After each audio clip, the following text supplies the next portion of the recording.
तो मित्रों नमस्कार प्रणाम, कैसन बनी रहुआ सब और का हाल चाल बा। आज कौन कौन सा योजना रुआ खाती बा और कौन योजना रुआ काम के बा, का कहता अखबार आज के, इन सभी चीजों पे हम बात करने के लिए अगले कुछ मिनट आप रुआ साहब मेरे साथ बनल रही तो हम रुआ को बताओ तनी।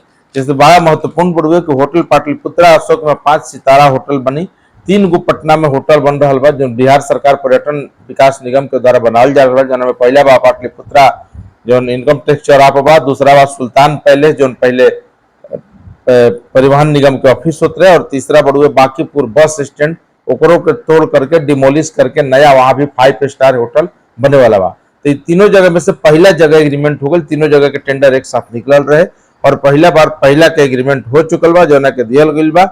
लगभग ये जो होटल बड़ुए 5 सितारा होटल बनी, तमाम अत्याधुनिक सुविधाओं के साथ लैस रही और पर्यटक के क्षेत्र में एक बहुत बड़ा कदम एक के मानल जा रहा बा। तो अलग से एक के जो लेमन ट्री अभी होटल बा एग्जीबिशन रोड में, वही कंपनी एक के बना रहा बा और पीपीपी मोड पर बने जा रहा बा। तो बहुत अच्छा बा, अच्छा सूचना बा और बिहार के लोगों के लिए खासकर पर्यटक के लिए आने वाले दिन में काफी सब चीज से फायदा मिली। मधुबनी, बीरपुर, वाल्मीकि नगर, सहरसा, मुजफ्फरपुर, मुंगेर, ऐसा बहुत सारा छोटा छोटा शहर और जिला बोर्ड है जहां से अब उड़ान योजना के तहत हवाई जहाज, हवाई एयरपोर्ट के विस्तार कर जा रहा है। हवाई जहाज योजना से उड़ी और आने वाला दिन में कितना लोग के पर लाभ भी मिली। अनुकंपा के आधार पर बहाली बीच में रुक गई रहे जो के शुरू कर दिया गया बा। तो अनुकंपा के आधार पर जितना भी स्कूलों में अब तक जितना शिक्षक जिनकी आकस्मिक मौत हो गई उनके परिजन को अनुकंपा के आधार पर नौकरी मिली। एक रास्ता पूरा साफ हो गई, कैबिनेट से सब कुछ हो गई बा। अब एक में कोई कहीं पे दिक्कत नहीं है। तो इस बात बढ़ुए। एक बाद इस वर्ष में खाद्यान्न के उत्पादन की जो संभावना बा, जो धान के और इस सब खरीफ के जो बुआई हुई में 226.807 ये अपना से मतलब कृषि विभाग अनुमान लगल बा कि इतना 226 लाख मीट्रिक टन के उत्पादन हुई। हर एक सप्ताह भूमि सर्वेक्षण के रिपोर्ट पे चर्चा हुई कि हर सप्ताह में कितना काम आगे बढ़ल, कितना काम आगे ना बढ़ल। अगर गवाही कोई पुलिसकर्मी को थाना में पदस्थापित बा, कौन मामला में कोर्ट में केस के लिए बा में गवाही देवे लिखे जा तो वेतन रुक सकेला। तो कोर्ट में गवाही पुलिसकर्मी के देवे पड़ी, एक में कोई आनाकानी और कोताही ना चली। बिहार में बहाली भी लगातार निकल रहा बा। तो पुस्तकालय अध्यक्ष और लिपिक परिचारी के 15,000 पद पर नियुक्ति के फिर से घोषणा भइल बा। बहाली तो खूबे हो रहा बा, लेकिन कॉन्ट्रैक्ट के जो बहाली हो रहा बा वो बहाली कोनो काम के नहीं है। ओकरा में बहाली सरकार के एकदम बंद कर देवे के चाहिए, ओकरा करे से परेशानी बा। सहायक अभियंता का भी 12 परीक्षाओं के तिथि जो बीपीएससी जितना अब तक एग्जाम के फॉर्म भरवा चुकल बा उस सबके तिथि निकाल देले बा। जिससे सहायक अभियंता के 17-18 जुलाई को हुई, विधि पदाधिकारी के 26-27 जुलाई को हुई, सहायक पर्यावरण अभियंता के 26-27 जुलाई को हुई। ऐसे ऐसे अलग अलग पद के जो खनिज पदाधिकारी से लेकर उप प्रचार से लेकर सब अलग अलग पद के लिए मतलब जुलाई से लेकर सितंबर तक लगातार खाली एग्जाम बा बीपीएससी के। तो एग्जाम की तैयारी कर रहे वाला अभ्यर्थी एग्जाम की तैयारी जम के करो, ओकरा एकर काफी लाभ मिल रहा बा। मतदाता सूची में नाम जोड़े खातिर बीएलओ के जवाबदेह ठहराव गइल बा। जोड़े हटावे सबके काम उनके के दिहल गइल बा, बढ़िया से करे के बा। अच्छा खबर एगो बा कि रेलवे 150 पैसेंजर ट्रेन चला रहल बा जो नमो भारत के तहत हुई और ये पैसेंजर ट्रेन में पहली बार एसी के सुविधा लगावल जाई।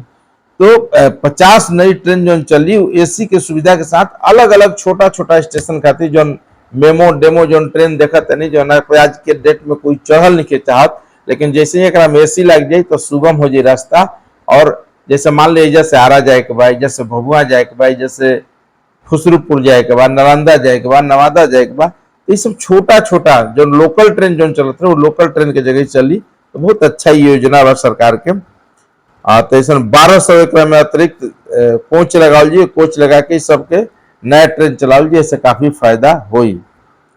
बीपीएससी कहते रहे कि 1264 पदों पर नियुक्ति फिर से निकल बड़ुए।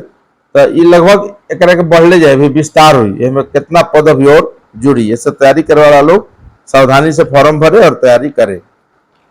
अब यही साल भूमि सुधार पायलट प्रोजेक्ट की जो चल रहा बा देश भर में, केंद्र सरकार राज्यों के दिसंबर तक के समय निश्चित के लिए बा कि यही यही साल ये सब पूरा करे के बाद, चूंकि भूमि सुधार अधिनियम जहाँ जहाँ डिजिटल जमीन के कार्ड बन रहा बा, तो डिजिटल रूप से रिकॉर्ड हो जाए जमीन के, तो काफी आसानी हो जाए, सहूलियत हो जाए।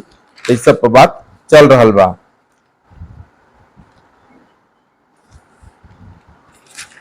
योजना से जुड़ी खबर इसे बढ़ुए जनरवा के हम बता रहा बनी।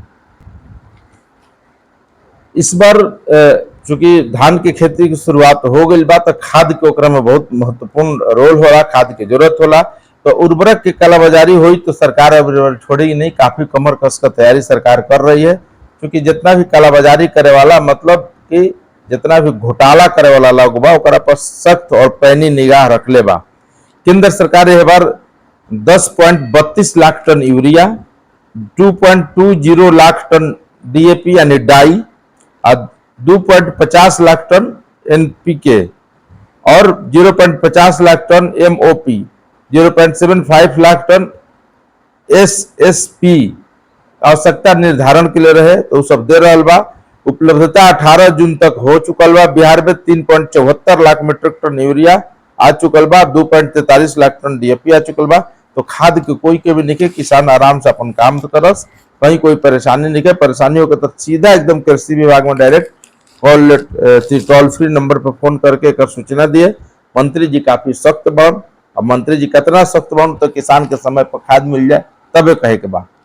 अच्छा खबर यह है कि राष्ट्रीय राजमार्ग के लिए 3,000 रुपये में वार्षिक पास बन रहा बा टोल पे। जो टोल प्लाजा जब वो पार करता नहीं तो काफी अधिक अगर पैसा लगा था टोल प्लाजा पे, तो मात्र 3,000 रुपया के इन्वेस्ट करी और पास बना ली, और 200 ट्रिप आवे जाए के, 200 बार आवे जाए खातिर ओकरा में छूट हो जाये। उससे 7 से 8,000 रुपया बचत हुई, लगभग 7,000 रुपया साल के बचत हुई। ये नितिन गडकरी जी ऐलान के लिए बनल, तो ये अच्छा योजना बा, एकरा लागू होखे से काफी फायदा हो जाये। अब हॉस्पिटल में जब भर्ती होते नहीं तो तुरंत अपन जान बचावे खातिर डॉक्टर लोग तुरंत ट्रांसफर कर देता दूसरा हॉस्पिटल में। अब पटना में आयुक्त साहब एकरा के पूरा समीक्षा बैठक के लिए एकरा पर निर्देश दिलवन कि तुरंत अस्पताल प्रबंधन से बात करे के बाद तबे मरीज के रेफर करे के बाद, इन्हें के हल्का फुल्का मामला भी रेफर करके अपन जान छोड़ावे की जरूरत नहीं के। जो उनकी मामला अभी मुजफ्फरपुर के दलित बच्ची के साथ हुआ, और मौत हो गई, वजह से मुजफ्फरपुर से ट्रांसफर करके पटना भेज दिला, पटना में लापरवाही होते रह गई। तो बिहार में फिल्म निर्माण करे खातिर बिहार सरकार काफी एग्रेसिव होकर काम कर रहा है। तो यह कड़ी में उड़वे कि फिल्म के अगर आप शूटिंग बिहार में करते हैं तो एक तो फिल्म बनावे पर वह अनुदान मिल रहा बा। फिल्म समीक्षक लोग और फिल्म के डायरेक्टर और प्रोड्यूसर लोग खास रूप से ये बात के ध्यान से सुने, बिहार में फिल्म बनावे खातिर एक तो 4 करोड़ का अनुदान बा, पहला बात जो कोई स्टेट में अभी तक नहीं है। एकरा अलावे शूटिंग स्थल भी प्रोवाइड करा रहा बा खुद बिहार सरकार, और बिना किसी डर भय के पुलिसकर्मी के मौजूदगी में शूटिंग हुई, कहीं केहू से कोई हडन ना हुई, कोई दिक्कत कोई बाधा ना हुई। 116 स्थल बिहार में चयनित कर बा, जो राज्य के सांस्कृतिक विरासत के बढ़ावा देवे खातिर, प्राकृतिक सौंदर्य खातिर, फिल्मी पर्दे पर लावे खातिर सब काफी बेहतरीन बढ़ुए। पर्यटक को प्रोत्साहन मिलेगी और स्थानीय स्तर पर रोजगार भी मिली। बिहार सरकार फिल्म नीति के तहत पर्यटक स्थलों को संजीवनी के साथ जीर्णोद्धार कर रही है, ताकि यहाँ पर्यटक पहुंचे, फिल्म निर्माता पहुंचे और फिल्म बनाए। बहुत अच्छा और बहुत खुशी के खबर बा। यहाँ पर कला संस्कृति विभाग समीक्षा बैठक के लिए बा।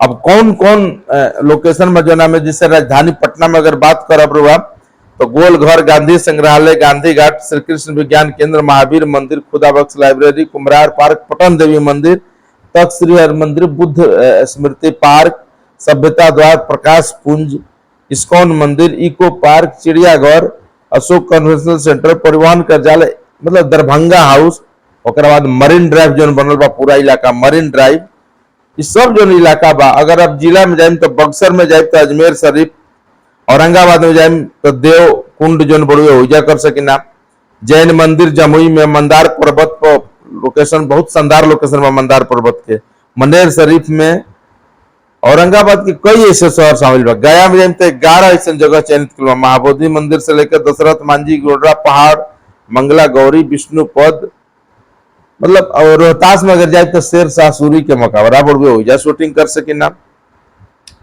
एक बाद जलप्रपात बड़ुए, कैमूर के जलप्रपात बहुत अच्छा बा, यहाँ माई के देवी के मंदिर बा, में फिल्म शूटिंग हो सकेला।